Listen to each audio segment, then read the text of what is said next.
In front of us is the new LEGO Ninjago Legacy The Old Town. Now, although I'm not going to give you a review of today's video, I'm going to give you a full interview with the designer, Lee, who put a real passion project down and brought together this monstrosity of a LEGO set. This set is such a joy to build. It comes with some of the most iconic characters throughout Ninjago history, so many unique building techniques to bring this old town from old LEGO Ninjago seasons, characters, references, all to life in one build. So, if that interests you, stick around and let's jump straight on into it. Well, Lee, thank you for taking the time today to meet with me to talk And about one of the strongest LEGO sets of 2026 and one I'm sure you've worked on for quite some time. yeah, well, actually, not exactly, I would say. Interesting. We can actually start.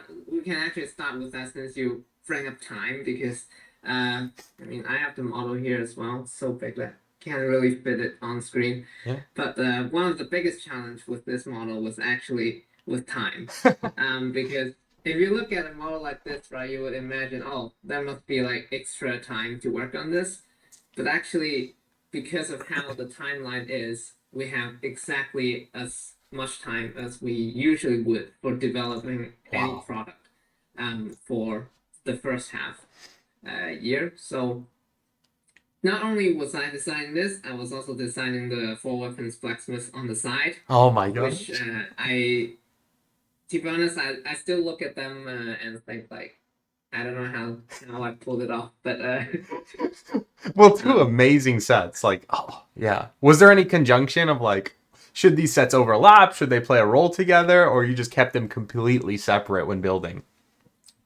there was at some point suggestions of bringing them into like a system that the blacksmith shop would connect to this, but personally, I'm against that, and I turned it down quite quickly because I think if you look at the two models, they're actually set in a very different scale. I think the blacksmith shop is very much almost minifigure scale. Like, it's almost in scale with the minifigures, whereas this one, of course, everything is still compatible with the minifigures, but I think it's closer to what you're used to for like a Ninjago City, where Yeah. everything is more miniature in a sense if you Sure. start thinking about how it's relative to the minifigure proportion. So to me, when you connect the two together, it kind of feels weird for me, but of course it's a Lego model. If you want to, you can always connect it Of course. on your own. Well, you brought up time, and I'm sure we'll get into it in today's video, but control time, control everything. Control everything. Yes. I wish I can control time. Yeah. I mean, let me try to bring some structure to this. I Yes, think what we can do is because there's so much we want to talk about. What I want to talk about. I'm sure you have stuff you want to talk about. of course. But I suggest we can start with talking more about the concept of this set. Yeah. And then we can go into the model itself, and then we'll save the minifigure for last because once we get there, we'll not jump off that rabbit hole. I yes, I think that's perfect. There's a lot of structure that needs to be taught here, and I mean, yeah, starting with concept, I would love to hear Yeah. this one because there is a lot going on, and I'm sure fans might not fully understand. So I would love to hear Yes. from you. I had a lot of fun in reading up people's speculation of what this would be. Yeah. Um, and obviously, a lot of people say, oh, it's definitely going to be another Ninjago City module because that's what it did for 10th anniversary and has been proven to be quite successful ever since. Uh, in the beginning, well, first off, I want to clarify one thing. I think a lot of fans have this misconception that there is a timeline to the Ninjago City because I've seen a lot of comments on, oh, it's always like 2 years and then you get the new modular, 2 years and you get Yeah. the modular. I want to clarify that it's completely coincidental. Like, whenever it happens, it's because something else allows it to happen. For instance, the 10th anniversary, and then we have Dragons Rising coming out, so we want a big set that draw people in. And then the workshops, I think it was actually something either from marketing or from the team that drives the D2C product, the direct to consumer products, that they want to see what it would look like for a lower price point in Jaguar City. Sure. So it was never like a rule where we're like, okay, it's 2 years now, we're making one. Which means if you don't see one in 27, don't be surprised. But I'm not saying that there isn't one, but I'm just trying to establish that it wasn't ruled out in the beginning because we have done workshop already. Yeah. My thinking, well, first off, there are several options we had on the table at the time. Of course, we thought, okay, we can do another Ninjago City. There were talks of like, oh, what if it's like a remake of a certain set, or like a model of a certain location from the show. Personally, I really rooted for the direction we ended up with, which is creating like a brand new thing. The reasoning is that when I first was given this task, right, to do the D2C for the anniversary, it's very exciting. I don't know how much you know about me, but I'm a huge fan of Ninjago myself. I've heard. So this is like a very big task for me, and I really want to get it right.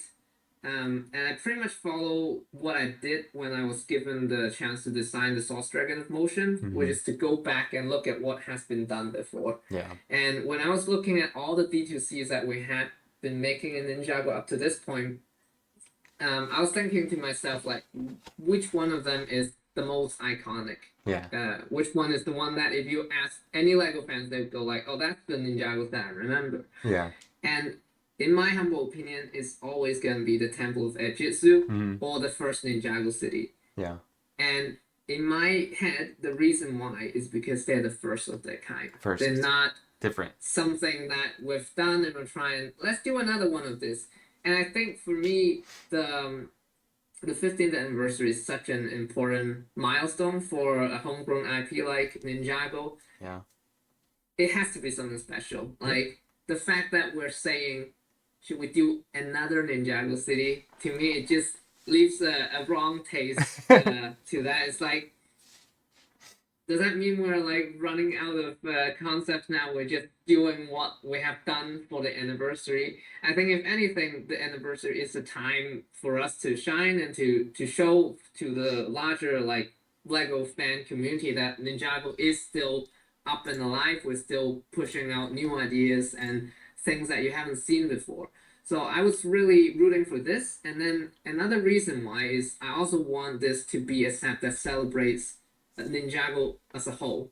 Yeah. I don't want this to be, just celebrating a certain season or a certain location.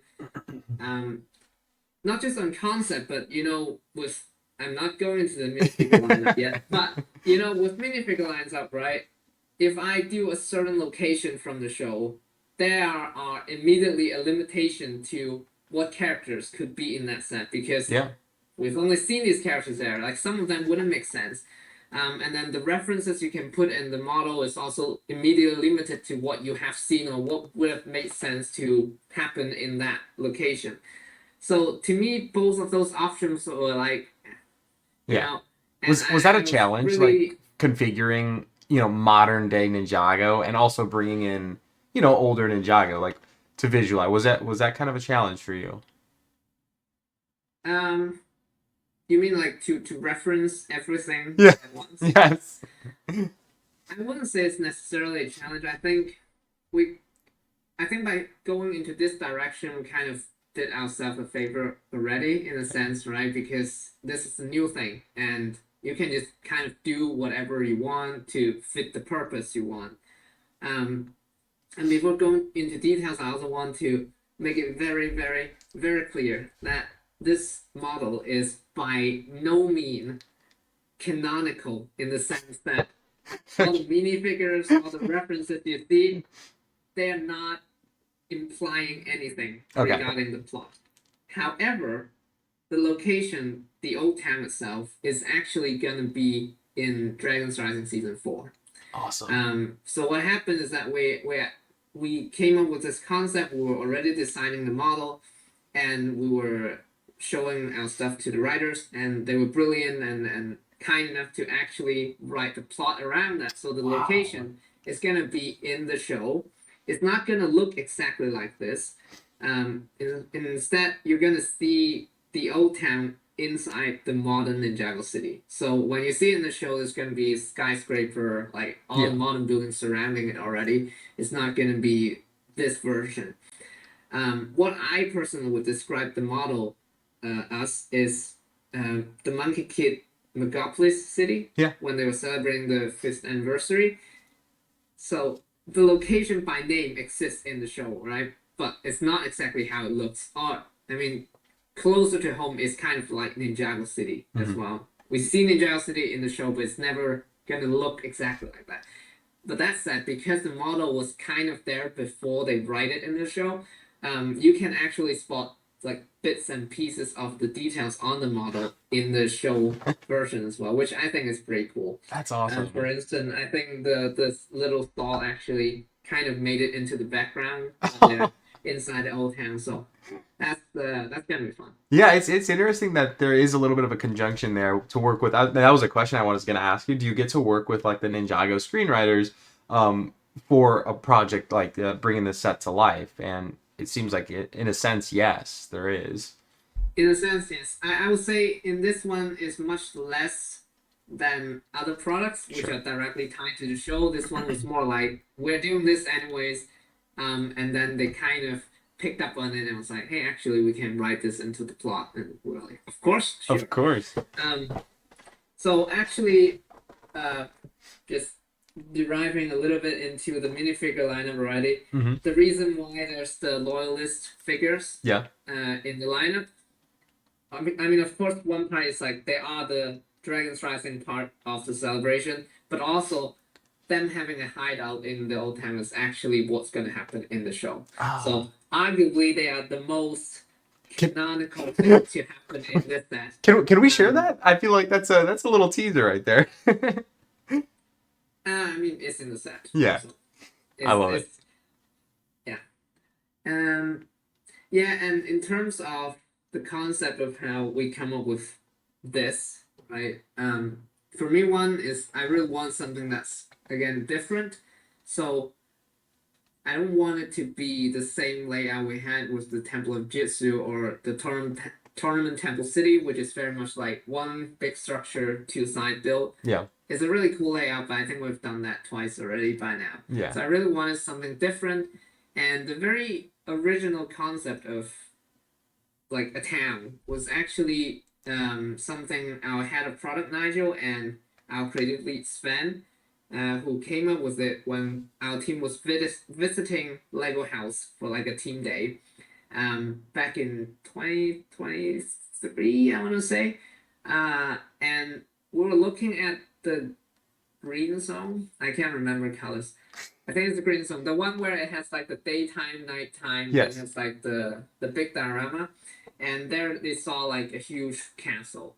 And that's another thing I want to point out. Like, of course, this is first and foremost a Ninjago set, like no doubt. Right. But I also really hope that this is a set that would appeal to the wider audience in the LEGO fan community, especially the LEGO Castle fans. Yeah. Because there's so much of LEGO Castle DNA in it, personally, I think. Yeah.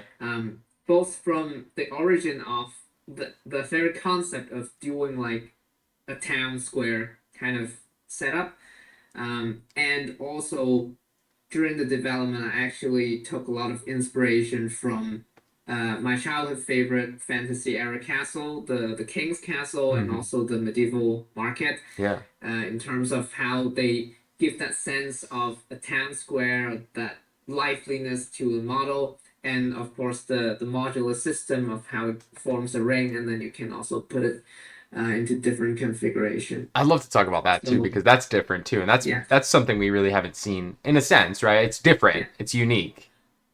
Yes, that's another thing that I'm very excited about, because I know a lot of people are like, it's not a modular. Like, I want modular, and to that I would question, right? Like, what's the best part about modular is the customization, right? But if you look at a modular in the sense of an Ninjago City module, when you finish the set, there isn't really much you can customize, because the whole set itself is a module. And even when you have more Ninjago City, what you do is you put them in different orders. Yeah.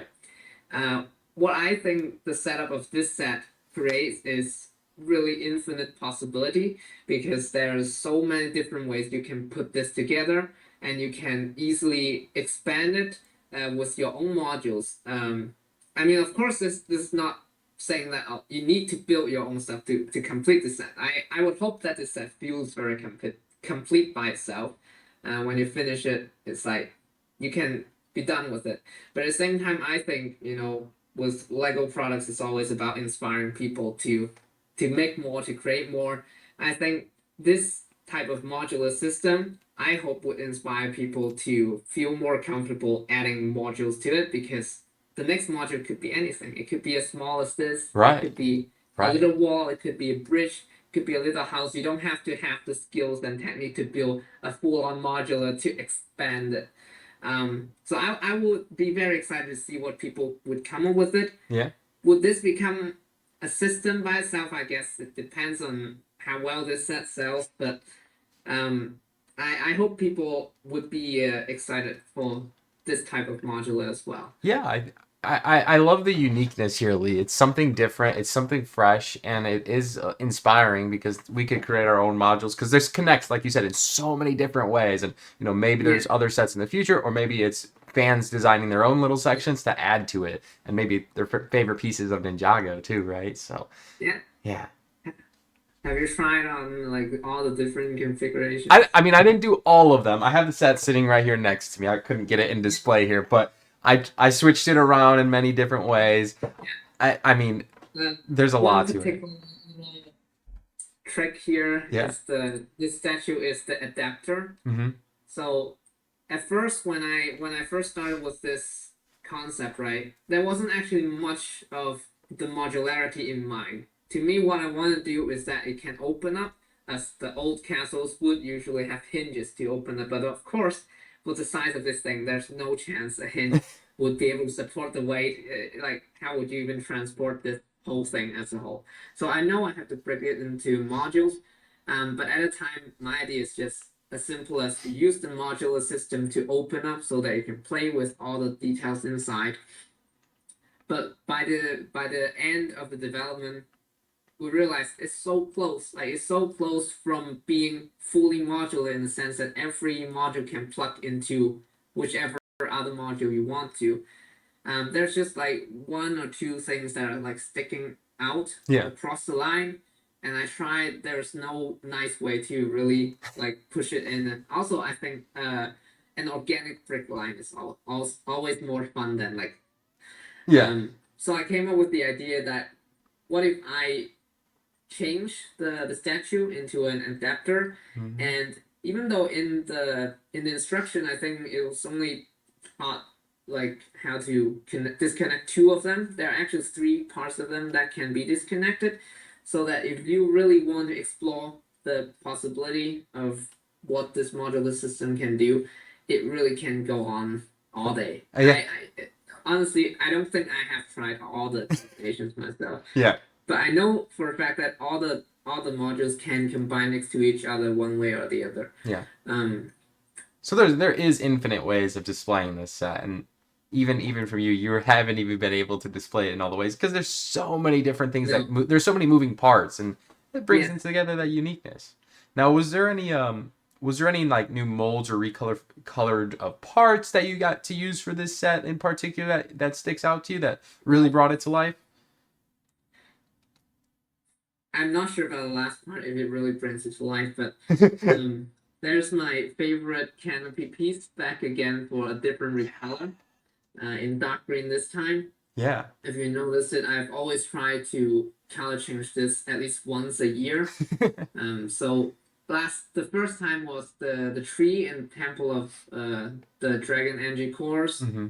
in brown, and then we have the dragonstone shrine that has the gray one, the dark gray one on the back, and then last year's and this year is the Saints combiner mech with the shoulder being the Yes. dark blue one.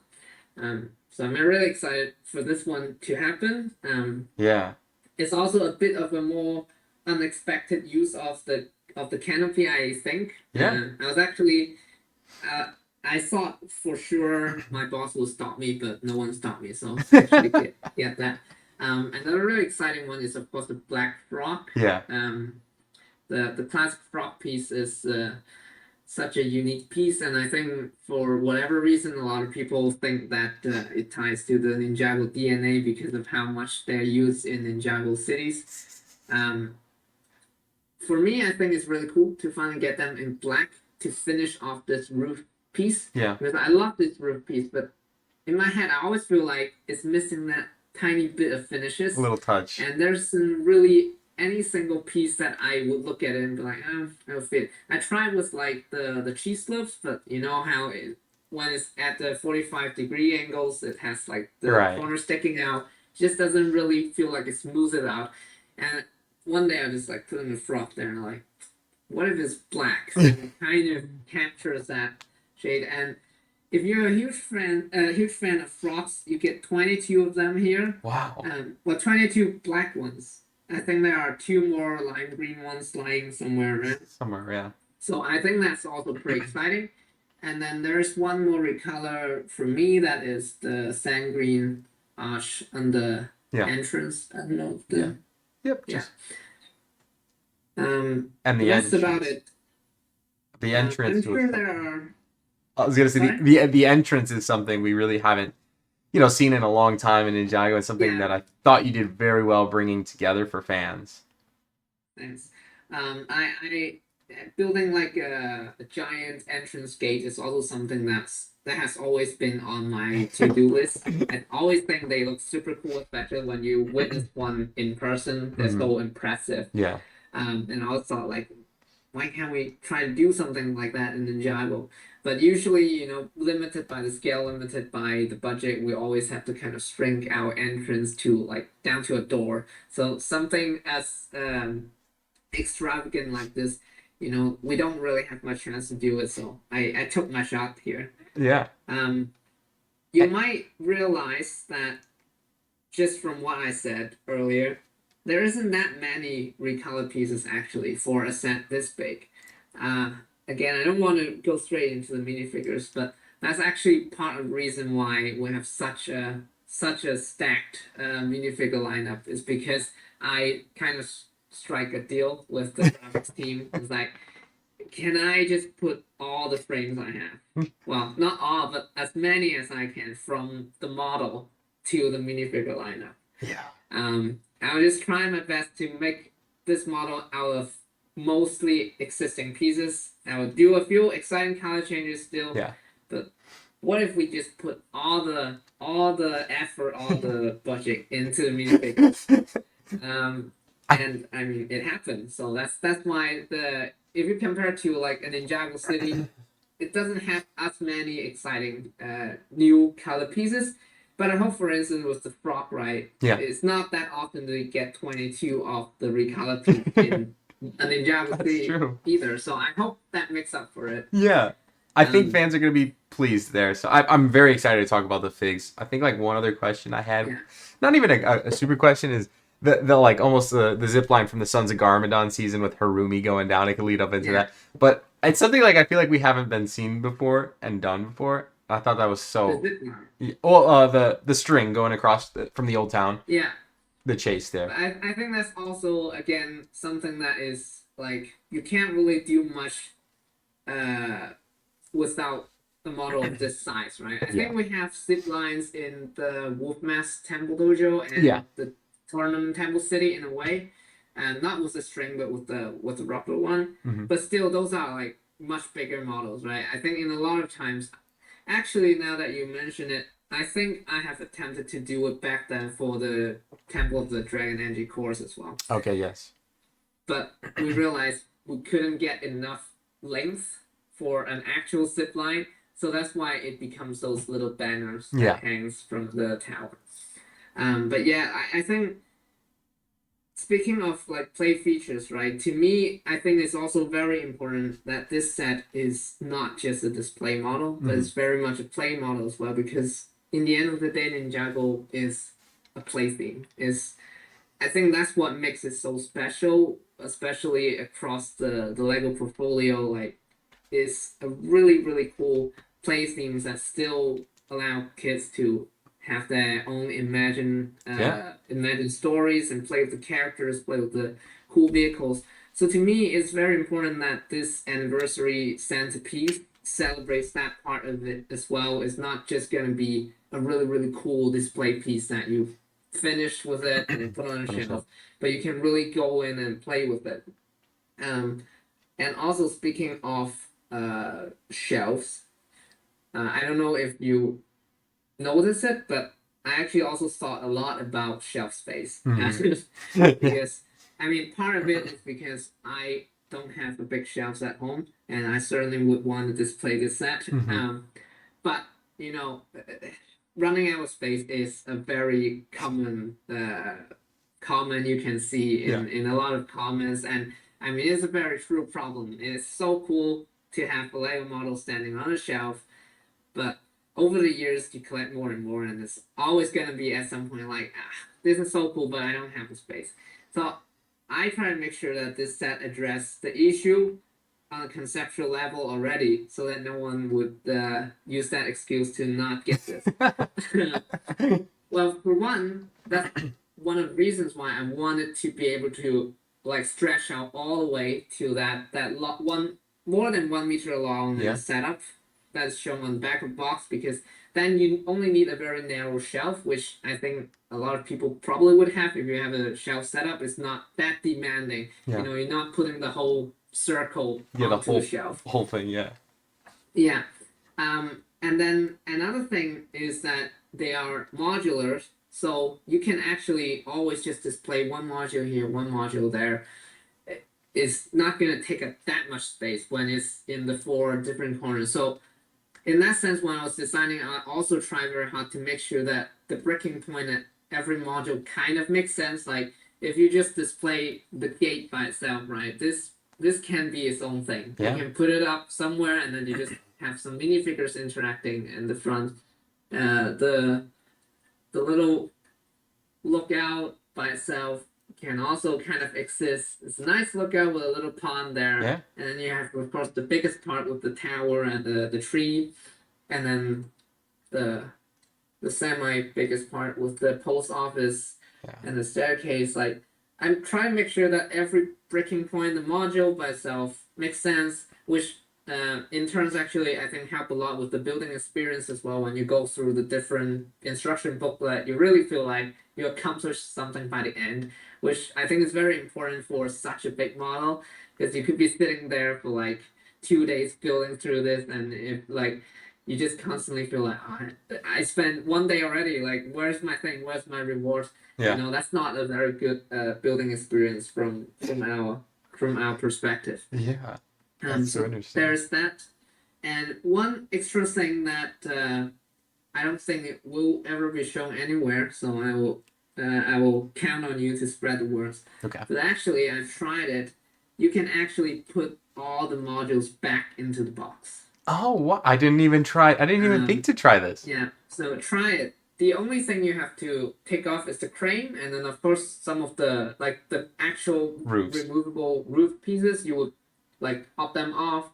And then I think if you have like a little bag for all the side bills, just put them there. Wow. You can actually put everything back in the box, and you can cover it up, shove it under your bed or something. And then when you want to play, you can take them out and set up your town very quick and easily. Oh, I love that. So I really hope that no one would look at this and feel like I really want this, but I don't have the space at home.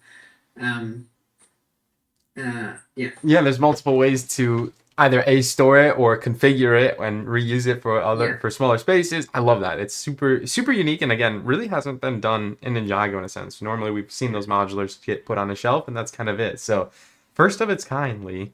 Now, I will say, I think fans may have waited enough to finally start talking about the minifigures in this set. Okay. I have no sense of time. But Yeah. If you say so, I trust you.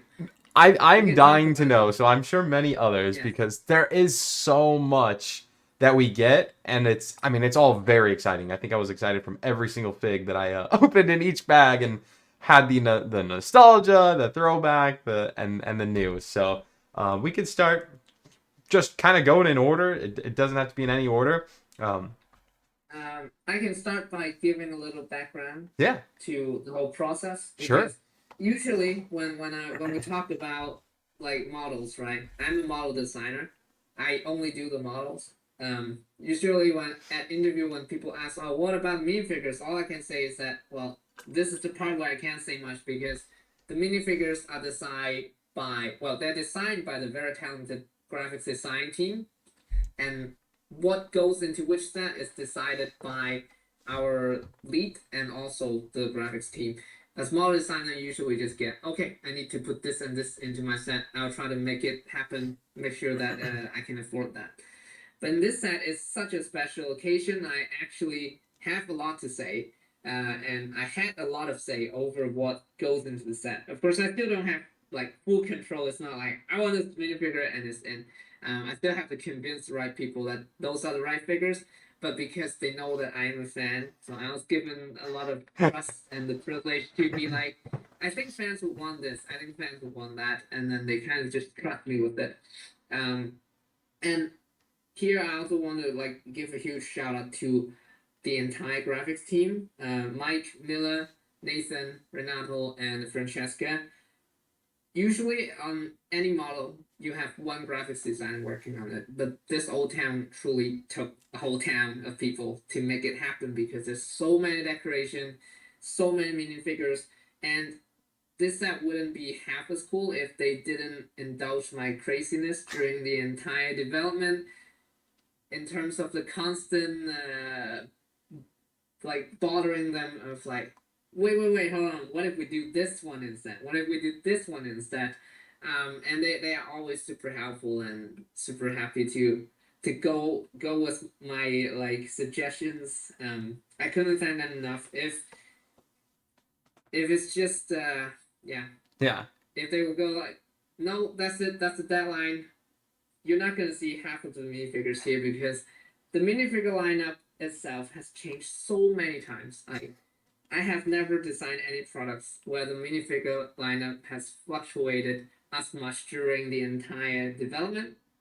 I still vividly remember the first day when I sat down with the graphics design team in a room when we had the kickoff on this model, and we're talking about, okay, it's a Ninjago D2C, of course we need some special figures, what do we have in mind? And at the time there's like, I don't know, five special figures, I think. Mhm. And we're like, wow, this is gonna be like super cool. The fans are gonna be so excited for this. This is gonna be the most exciting lineup ever. To look at this now and see, like, actually, if you count, I think over half of the lineup is special figures for Yeah. this set. It's crazy. It's crazy. And I can tell you, the only guys that were there since the beginning was actually the Young Time twins hmm and I think Faith. Okay. Hunted Faith. Yeah. Wow. I think those are the three that remain from the original lineup. The original. And as a fan, I can guarantee you 100% the original lineup has nothing. It has nothing in competition Okay. compared to what you get in the final set. Like, out of all the 15 versions of minifigure lineup, what we ended up in the final product is the absolute best we can offer. Yeah. And I mean, yeah, it, yeah. even now I look at them and still in awe that we managed to pull it off. When I started like going into this, right, I was hoping that being the 50th anniversary centerpiece, it should hold some kind of record in my head. Yeah. But because we're given like the certain budget, a certain price point hit already, I know for certain this is not gonna be bigger than the Ninjago City Markets in that sense. So I was thinking like, okay, the only part we can beat them would be the minifigures. And even at that point, what I was thinking was just talking about like the numbers of minifigures, right? And we looked it up, and it has like 21, I think, was the original record on markets. There were 21 figures, and I'm like, okay, let's see what it does. Like, let's try to populate the model with 21 minifigures, hmm and we're like, actually, this sounds about right. And then we accounted for 3 of them being the anniversary figures, which we can talk about later as well. Sure. Because I also have stuff to share about that. Yeah. We're like, actually, we're not that far from breaking the record. Like, we can totally do 23 figures. But then from there on, it was just this constant thing where I'm like, actually, instead of this character who uses a lot of frames to make, what if we do this character and this character instead, and we can actually do both of them for the same price? Well, it's not really price; it's more like number of frames. Right? Yeah. And then the more I look into that, the more I realize actually I can get even more. I can get even more exclusive characters in this set. And at some point, it's just like everything is changed. Every single minifigure comes in and comes on. It's like, wait, actually, no, this one would be an even cooler choice for the fans. So yeah, that's how it came to be. And I mean, to a point, I also try to make sure, like, of course, with a lineup of 23 minifigures, right? There ought to be some kind of filler figures. Sure. Especially for this, I was actually originally I was like doing all the lists of like, oh, you should do this name character, that name character, and then my boss was like, please remember this is still a town, and for this to be functional, you need some town people, right? Yeah. So I said, okay, I'll get some town folks in, but even for those filler characters, I don't know if you get the reference here for Chop the Commenter. Mm-hmm. Do you know where he's from? No, I didn't get this reference. So of course the pieces of it is all generic. Like, I'm not gonna gloss over it. It's all like reused pieces. But the name Chuck the Carpenter was actually a reference to the gold student of Master Yang, who called Chuck, because in this semi-canonical story that Tommy Andresen wrote on the social media back then, called Weight of the Departed. Yeah. He actually mentioned that Chuck is like one of the best carpenters in town. So when I thought of like, okay, I want to do a carpenter stand and I want to carpenter character, what could it be that at least make it more interesting, even in that sense that, you know, yes, it's not that exciting of a minifigure, I know, but the implication of it is still really cool to me as a fan that, hey, Chuck is actually here. And if you in the show, they never really specify which one of them is Chuck when they turn back into human form. Yeah. So I looked at that screenshot and I was like, okay, which one could be Chuck? And I looked for some clues from Tommy's novel, where there was one single line that said, Chuck has pale brown hair. So I picked the one guy with the brown hair in that scene. The hairstyle is not exactly as he described in the novel, because it said he has a ponytail, but time has passed. Maybe he changed his hairstyle because no one in that scene has a ponytail. So I hope this makes sense. And technically, that's our first Chuck. So, like, you even managed to squeeze in, like, a named character using some of the... If you look at the lineup, there is no, like, generic citizen number one. Generic... Like the tea vendor, right? For example, I wanted a tea cart, I wanted a tea vendor. I'm like, what would it be cool? Mistake would be cool. Yeah. Again, I know that the torso is reused, but I think it looks close enough, and it's like, of course, we can make a screen accurate torso here, but then someone else would lose the torso, and you know. Yeah. Again, I think we have really optimized what we got with the frames, and I think this looks close enough. But what's important for me is actually her face, because even though it looks super generic, right? It's just like an old lady face. If you look across the history of LEGO minifigures faces, there isn't a single one that actually fits her character perfectly. Yeah. Even the previous rendition of Misaki is like, doesn't look like her in the show. The one in the Ninjago City Docs. So I think it's really cool that we just make one head, and then now it's Misaki tea card. Like, it's not just a generic tea vendor. And then of course this one again is not like, it's all existing pieces, but by just putting the right pieces together and giving her a name on the box, she's the administration agent, which also kind of ties together the whole lineup, where you get some from the old season, you get some from the newer season, and you get some from the Dragon's Rising season as well. And then on the box art, I don't know if you noticed, I also have this little fun storyline that she's chasing the time twins around because maybe they just time travel into this place.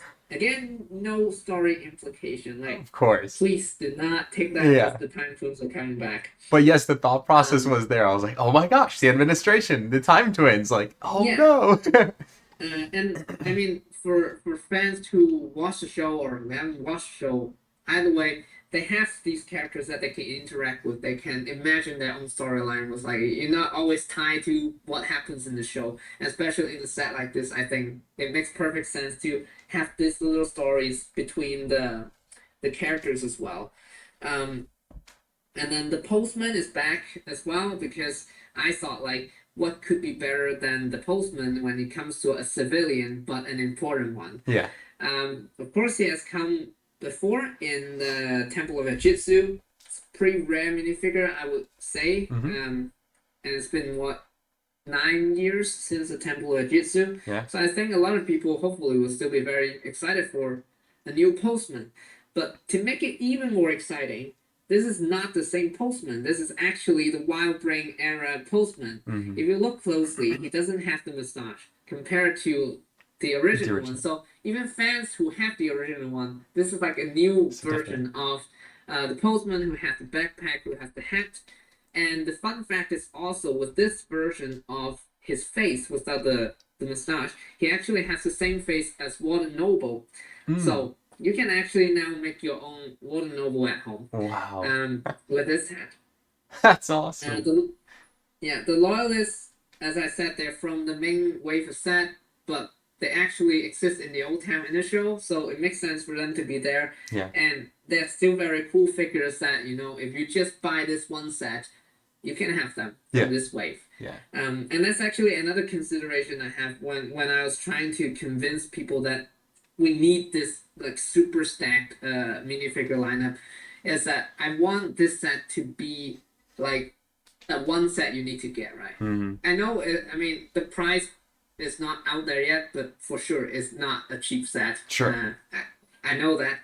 And I would like as a fan, I think what would I think as a fan, right? If I really want, for instance, Dr. Julian, and I don't care about the rest of the minifigures, I would have to spend a lot of money to just get this set for this minifigure, right? Yeah. And it kind of sucks. So in my head, my logic is that if you put enough of them, right, there has to be more than one that you want. Yes, right. At least when you save up your money, maybe you save your whole years of spending for that one big Christmas purchase, and you get this set.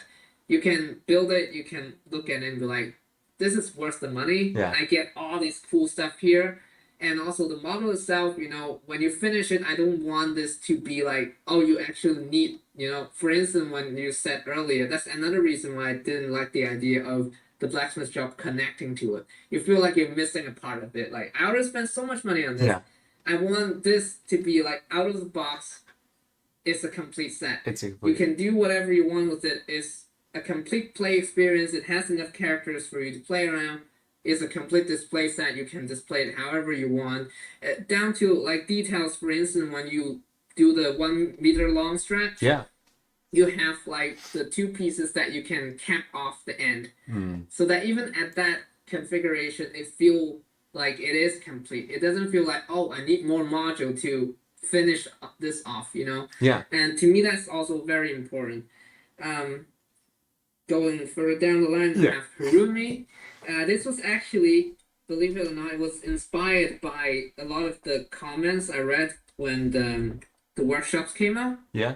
Because I was designing this right around the time when the reviews came out for workshops. So you guys kind of helped design all this in a way, because I looked at a lot of the comments. Wow. One comment that inspired me with this choice is that someone was like, "Oh, we finally got Casual Harumi. We finally got all the Harumi version," and that just triggered me. And I was like, "No, actually, we haven't got all of her. We haven't got the Kabuki mask Harumi, which I think is super cool."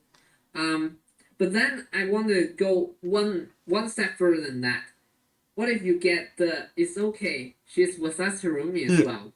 because I mean, despite what you may think of that scene, it's Yeah. an iconic moment of Ninjago history. Yeah. And also just having Harumi's face with like the red eye paint, but have a more like mild, like not evil expression. Yeah. That is also super useful for you to do customs or stuff Sure. like that, right? Because all the previous Harumi, they're also angry, they look very aggressive. Yeah. This one, you actually get a smile, a gentle smile.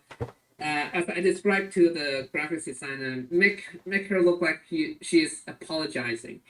Yes, that was when I saw Harumi in there, and both variants of her faces. Yeah. I lost my mind because I was like, Yeah. she's my favorite character. So that's Yeah. yeah. And now you can say you get all. Well, you still missed the kid version, but No. sadly that hairpiece doesn't exist anymore. So Yeah. I doubt we will ever get it. Yeah. But for the adult Harumi collections, I think we're done at this point. Yeah. Maybe the hooded casual one, Mhm. but we have the casual one already. Yeah. The Young Time Twins is like the first thing I asked for right away. I mean, again, whatever you think about Hands of Time as a season, I really love the Hands of Time as characters. Like I Mhm. think they're some of the coolest villains we have ever Yeah. got in Ninjago. It's also always such a shame that they are stuck behind that one single set, the Iron Doom, The Iron all the Doom. way back then. You never got them again. The yarn crux you get is from that Bricktober. pack, Yep. which is like super hard to get, Yes. super expensive.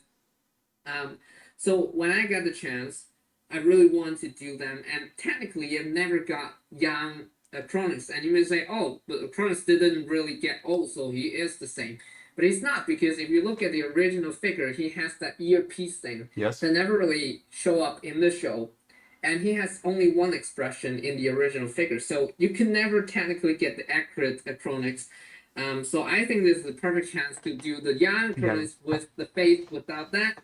And also, if you look at their torso, they only got those MP3 players and clocks and hourglasses when they are in the current time.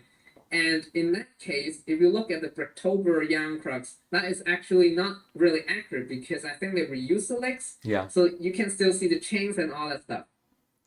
So I think all these reasons make it make sense to have like a new version of them, and also after all this year to bring them back is just I hope the fans will like it. Personally, I'm super excited to get them, even though I just recently saw the original Time Twins off the secondhand market myself. But these are different versions. And we also made sure that for Young Crux that if you got the Bricktober one, this one actually has a different expression. Mm-hmm. So again, like down to those little level of details, we try to make sure that you really get the worth of your money. Like we're not repeating anything here. The torso print, of course, is shared between these two. Mm-hmm. I hope people are not too bothered by it because we looked at it at first and we're like, okay, we're doing two minifigures, but if you take away all the gadgets on the torso, it's like the difference is so teeny tiny. Yeah. It doesn't really feel like it's worth it. Yeah. To do them separately, so we in the end decided that because they're also kind of part of the lineup with the old Elemental Masters, right? And every one of them kind of get a little bit of redesign anyways. So the conclusion is that we use the same torso and legs, but we keep the arms, which I think is the most iconic part that shows them that they are asymmetric. Yeah. And I hope fans will still be excited for this because I think the graphics designer did a really good job in reinterpreting the torso without making it look completely different. Yeah. But they're actually now symmetrical and it can be shared between the two of them. And speaking of that, sorry. No, they also have the reference to the time blades, right? Like both of them have the reference there.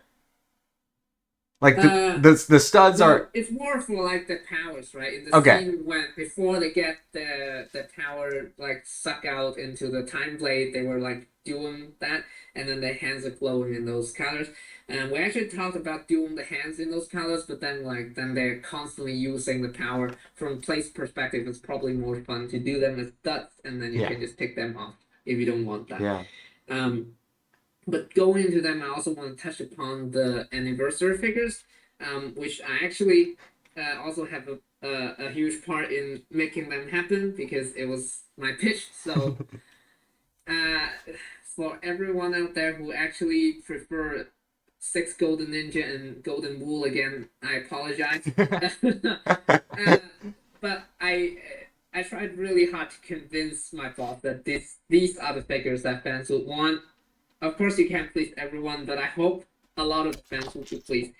My logic of it is that, these are characters that are so important to the lore, Hmm. but at the same time, there is no chance we would have all of them in a single set. Like, even in the wildest dream, if we ever decide to put one of the legacy set as Hands of Time flashback, right? Yeah. You can only put so many exclusive Fix. characters in, like, not a D2C, a retail playset. You can never get like 7 of them or more, Yeah. right? But you need at least a certain amount of them to call them an alliance. And also, if we were to make like only 2 of them, for sure we'll make Yang Wu and Gam. And we'll never get to get Jay's mom, we'll get Cole's grandpa. So to me, this is like the perfect opportunity. You spread them across, make them the collectibles that don't have to make sense in terms of the context of each set. Right. But in the end, you can put all of them together. And they were asking, like, do you really think these, like, nameless characters are going to be cooler than a Golden Ninja? And I'm like, well, if you're asking, like, the hardcore fans, I think their mind would be blown Yeah. when they see this Yeah. over a Golden I agree. Ninja. And I hope I'm right. Yeah. Um, I think you're really doing the and fandom justice there. And I think that's the big thing. It's the hardcore Ninjago fans, and yeah, I I think hope they feel that way. yeah. And in a way, the Time Twins was like a side task for me because I really wanted Time Twins, especially the young version. Originally, I was told that let's not do Time Twins because they're irrelevant to the show. And in the very beginning of the development of this product, we were still very unsure of like what exactly are we trying to do here. Like, do we have to tie it to a certain time period and make sure that only certain characters exist? But I really want to do the Time Twins. So in a way, this is kind of like a 4D chess here where I try to pitch this. Of course, I want them to be the collectibles, but they give me the excuse to say that the Time Twins are actually also part of the Alliance before they betray them. So it makes sense for them not to be on the stand, Yeah. but be somewhere else. And the D2C is the perfect chance to do the young version of them, which will also make sense with the rest of them. Yeah. And on a side note, the reason why Ray and Maya came in the blacksmith shop was also my deal to make this happen because I was like, see, what would make sense is you put Ray and Maya in the blacksmith shop as well. Then you actually save 2 more spots and you can make 2 more of them in one master. But for fans, they collect everything, they can get like All 7 plus 4 of them. Yeah. And they're like, okay, that sounds pretty cool. If you can afford that, we can let you do that. That's why even though I don't know if you've seen any of the interviews I did for the Blacksmith Shop, I was completely over budget when I first opened up the file already. And our original only have Wu, Kai, and Nia in the file, and so like I will make it happen, guys. Let's do it. I'll make sure that I can afford it right now. Yeah. Wow. And then just before we go into this, moving on to Dr. Sanders, which is also very exciting for me. I know he doesn't have the beard piece, but the beard piece does not exist. Yeah. And it's just one of those weird creations from the studio side that makes him looks cooler, I guess, in the show, but we can't do it. So I hope the deco version makes sense here. He shares the head with Crux, which is again one of those gymnastic I pulled to make sure that we get as many characters as possible. Yeah. But he is also a very important character that I think is missing from the show, but also from the concept of this set because I really want to reference a lot of the different relics. I think it makes sense to have like a museum guy or like a collector, someone who would have a building that makes sense to house all this stuff that references. And Dr. Sanders is like the perfect perfect character Great for that, inclusion. I think. Of course, if you look into it again, some of the relics happen way after he's gone, so maybe it doesn't make that much sense, but that's not the point of this set. Yeah. So I hope it still makes sense. and I really fought for this leg deco, so I hope fans appreciate it. Um, Yeah. and then my Faith. Faith, of course, like I want Faith for so long. I'm a huge fan of Hunted, Hmm. and she plays such a big part of it, and it's always such a shame that to me in product you never get her without the mask. Yeah. So that was like the first character. Was like, we need to do Faith. Like this is the chance to do Faith. So much so that I actually built the workshop, Hmm. her workshop specifically into the set, so that I make sure no one can take her away from the Yeah. lineup Yeah. because it's her workshop. Yeah. Why else are you going to put in there? It's clearly Faith's workshop. You secured her. Which is also why if you look at other parts of the set, they're more generic in the sense that maybe you can put this character here, put that character there, but this is like clearly her space because I really want this minifigure to happen. Yeah. Um, and again, I mean, we could have just done the head for this, but the graphics team was like, no, if we want to do it justice, we do it justice, and we do the full figure Yeah. here. So I think it's again a really cool reinterpretation of the original outfit. It feels authentic, but the same. If you look like compare them, it looks slightly different. Yeah. Dr. Julian is, of course, I think is probably going to be one of the most exciting ones for all the fans. Mhm. I'm sorry that there's no leg decal on this one, but believe it or not, Dr. Julian is actually the very last minifigures I managed to put Wow. into this lineup. There was a fun fact. As I said, when I was designing this, it was right around the review embargo when the workshops came out, Hmm. and I was looking at a lot of the reviews. There's the picture with Dr. Julian, and there are like two school of thoughts. Some people were like, the sticker means that we'll never get Dr. Julian's minifigure. This is the design team addressing his presence with a sticker. And then there's the school of thought thing that that's the teaser. They're gonna put him next time in the next one. Both sides. I will burst the bubble. It was none of that. There's no implication with the sticker. We just want to do a sticker for Satan's apartment, and of course, Dr. Julian would be cool because of their relationship. So it was nothing like that. At the time when I saw those comments, Dr. Julian was not in this set. But there was also nothing saying like he will never be in any set. So it was just pure coincidence that he was in the sticker and he's here. He's the very last figure that I managed to convince people that we need to do. And I'm really glad that we get to do him because, again, I don't know if there will ever be another set that he would make sense in. Yeah. Of course, with Ninjago City, it's always kind of non-canonical anyways. But I think there was still this unwritten rule somewhere where when we choose characters, we always go for like characters that are still alive in the show, that they could still be in the cities, they're still relevant. And that is why that Dr. Jill never really get depicted. And it's also, I mean, for like major hardcore fans, he's super cool, right? Yeah, of course. For a lot of the general like regular fans is an old scientist. Like, why is this a Ninjago figure? Yeah. Right. So it's also always like, maybe it's not that important. But I think for this anniversary set, this is the right target audience. They will be excited for this. And at that point, it was like we either have Dr. Julian without leg printing, or we don't have Dr. Julian. Yeah. So I hope this is the right choice. I was like, hey, okay, we'll do him without the legs. Yeah. The falcon or the parrot here, I also want to address because I think a lot of people are going to be like, why did they chip out and switch the falcon into a parrot? If the parrot is if the falcon is around, of course I would have put in the falcon. The falcon is not around at the point when I have to lock the model. Originally, I just give him some tools, but then I saw the parrot and it's like, it's pretty funny to just use the classic parrot as a placeholder. And in my head, because this set exists outside of time, right? It could be like a flashback where before the actual Falcon was built. This could be like a prototype, right? Yeah. At least that's the storyline I have in my head. I hope no one is offended by that, but it's a good inclusion. Yeah, it's a great inclusion. I just think it's fun. Like, it's a fun idea that the classic parrot in black kind of looked like this. And then of course again with the expression, we deliberately picked one that is like the regular cheerful Dr. Julian, and then the other one is I think pulled straight from the scene where he was being threatened by the Skulkins Okay. to make the Yes. vehicles. So you can again. I look very much forward to seeing these minifigures pop up in people's diorama and their mocks when they try to recreate iconic scene. Sane is another minifigure that I had a little input on it actually.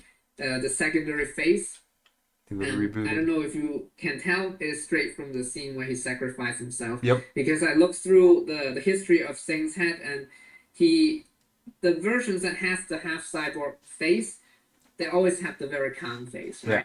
Yeah. It's like you can never really capture that emotion and scene, and it would be really cool if this is the secondary face for the anniversary figure. Yeah. So that's what we went for.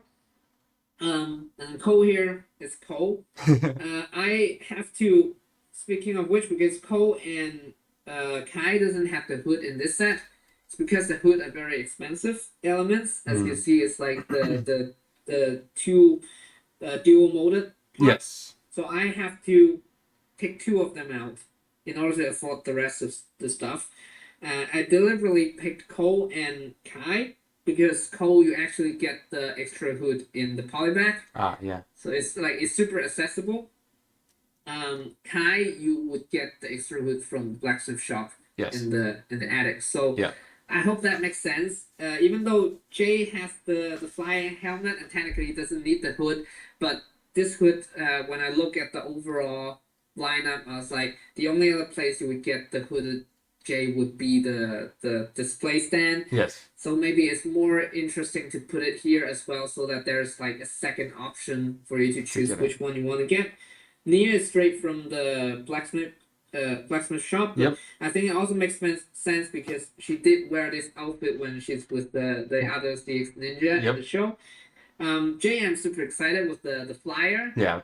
This is again something that I always want to reference because Jay is my favorite ninja out of all of them, and Me too.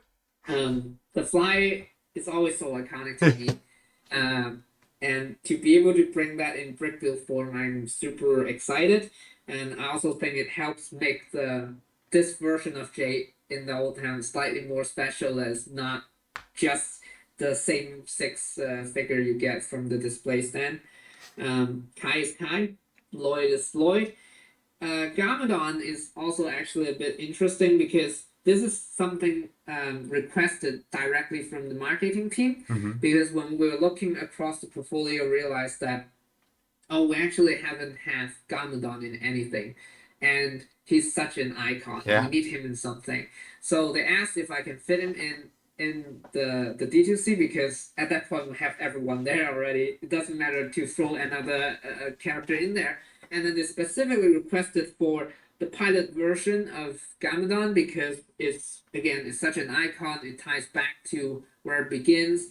But at the same time, as a fan, I was like, the pilot season Garmadon is kind of boring. Like, we got that in the last legacy already. Like, and he doesn't even have the extra arms. Like, that's not really fun. But then, upon thinking about it, I was like, okay, can we at least make this interesting? So he actually gets a new hat. For the first time, he has two faces, right? Mm-hmm. Which I also don't really know why he never got two faces, but he finally have two faces. And both of these expressions I handpicked from a bunch of screenshots, and I think they're the coolest Garmadon expressions that we're missing. The first one is the evil green, which I think he does that a lot in the show, but for some reason, if you look at all the past versions of Garmadon face, we never get one that captures that look.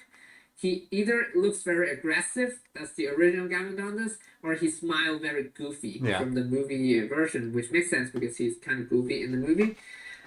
So I think this one makes sense. And then the other one is the very serious, the closed mouth Garmadon, which he does that a little bit in the early seasons, but most importantly, he does this face a lot in the Only trilogy. So I can't wait to see people put this on Emperor Garmadon figure. I think it would look so cool. And I hope again, at least that makes this figure kind of special as well. And then, of course, in the end, we have to cap it off with these three incredible collectibles. Right from the get go, we know we need to do more than one. But at first, it was just Yang Wu and Yang Gamadon. And in the end, when we put everything together, we're like, actually, odd numbers always look nicer on the display stand. You have like a center figure. It's like, what if we do a first Ninjitsu master? We debated a little regarding like, oh, does that mean we're gonna reveal his face? Like, what would fans think about it? Yeah. But in the end, I think he's such an important character to the lore. I hope fans will be excited to get a version of him at least.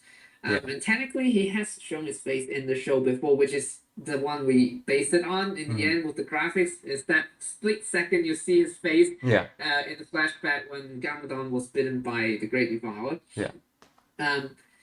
We also looked at the torso. The torso is actually a brand new design. It's not from the show, at least the front is not. But we would argue like the back is the more iconic one because a lot of scenes was like you see his back. So we try to keep that one authentic, and then we try to make the front more exciting because the original one was just like the Wu Crew torso Yeah. they used. And like that doesn't really fit the grandeur of the first Benjitsu master. I think the graphics designer Mike did a fantastic job reinventing it with like the double dragon with the light gray like pattern on it and all the gold details. It looks super cool. A fun fact is that I don't know if you noticed, but you never see his face on the box or in the building instructions. I did notice it was, that. A very fun touch that I'm super happy that packaging people was willing to play along with me. And then Yang Gamadon is sick. I've been dying to get this character for ages. Like he's such an important character, and you know we go for the extra mile, even though we could have just find like a generic face and say, "Hey, it's Yang Gamadon," but it's important that you get the red eyes version as well. So I think this is super cool. We also redid the lettering, so that is actually the same style as the last legacy version. The Yang Wu, on the other hand, I also really want to go into this because I don't know if you have this as your first thought. Like, isn't his outfit gray instead of dark tan? Yeah. This is not a mistake, and this is not by any chance that we're just doing funky stuff. We actually have a very long conversation and debate about it in the office before we end up with this. So what happened is I sent a screenshot from the show to the graphics team and say, we want to do these guys from the Serpentine Wall flashback scene. And they came back to me with this, and I was like, wait a second, but Yang Wu's outfit is gray, it's not dark tan. Yeah. And they're like, no, in the flashback, it's dark tan. And I looked at it, I was like, I don't know, it looks like it's just like the flashback filter. Yeah, the filter. Kind of wash over everything, right? And I'm like, no. If you look at it and compare it to other dark gray elements in the scene, it's not the same shade. So we actually did that where we like cropped the pixel and put it next to like Post-Grand Lake. Next to the what's the other guy who has gray legs? The Master of Shadows, I think. Yeah. Has dark gray legs. And I was like, okay, it does kind of look tannish. I still wasn't completely on board at that point until they pulled a reference from Gamadon comics, where if you look at the way they drew it in the comics, it's completely either gold or dark tan. It's like the same color as his hair. I would argue it's the comic book abstraction of the outfit, but at least they convinced me in the sense that okay, you can claim this to be a certain version of this outfit. Yeah. And I agree with the argument they had that, you know, the last legacy version of Wu already have a very accurate outfit in a sense. So if people want the gray version, they can get that one. Yeah. But at least this one is like a different version of that. And also when we're looking at the three minifigures, because of course we look at them as a set, because of the great details we put on the first Ninjitsu Master, we also feel like when Wu also has the gray on his shirt, it doesn't really stand out that well. Yeah. So in the end, I hope the Dark 10 makes sense to people. I just want to make sure that this is not like a mess up. This is not like Yeah. us looking at the screen. It was like, I guess it's Dark 10. It was actually a decision made after a very long discussion. And the same goes for the hair color of Wu, because technically in most scene you see his hair is light tan instead of dark tan. Again, in the flashback scene, it's a bit on the fence. We actually look into what the fans say in the Ninjago wiki, and in Ninjago wiki, if you look it up, that particular shot was categorized as a separate variant of Wu with darker hair. Yeah. That's why we went for the darker tan. I Again, love it's it. not we made sure that everything is hopefully as correct as possible. Yeah. But yeah, that's all. And also, speaking of this stand, again, this fits my whole narrative of making sure that this is a complete thing, right? Of course, this can be detached and you can plug all the other guys onto this play stand and get the full version of this. But if this is the only anniversary set you get this, you put it on your desk, you're not missing more. Like you can just have the first Ninjitsu Master and his son is a nice set. Yeah. It wouldn't make you go like, I only have 3 of the 7 collectibles. I need to get the rest, but I already spent so much money on this. Yeah. So I hope that all makes sense. It does. I think fans are going to be very fulfilled with this, Lee. It's I awesome. hope so. How much time do I have left? I think I have time for just a couple of rapid questions, just for the fun's kind of sake for you. Yeah. I know you already mentioned it, but I guess favorite ninja. We always love to hear it. Jay. Favorite Jay. Jay. I'm with you there. Yeah. What is your favorite minifig from the set? You can only pick one. Only one can remain. From this set. From this set. You can only take one, Lee. It's really difficult. Can I at least pick 2? Be the young. Because they go together, Young Crux and Yeah, Acronics. they go together. Young Crux and Acronics. Okay. Yeah. Your favorite part of the build that you designed? The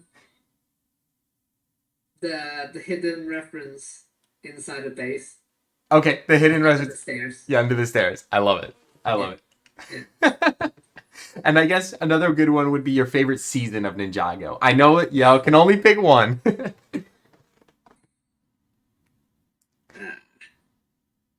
I can only pick one. Hunted. Hunted. Okay. Now, if you could be any of the villains in Ninjago, who would you be? You know what? I would really love to be Time Prince now, because if I have the power to go back in time, I can put in so many more references in this. I've recently just started rewatching the entire show, and I wish I had the time back then to rewatch it before I worked on this. There's so much more I would love to put into this set. But still, I hope what's in there is enough. It is. To impress the fans. I think it is, and some. So control time. Control everything. Yeah.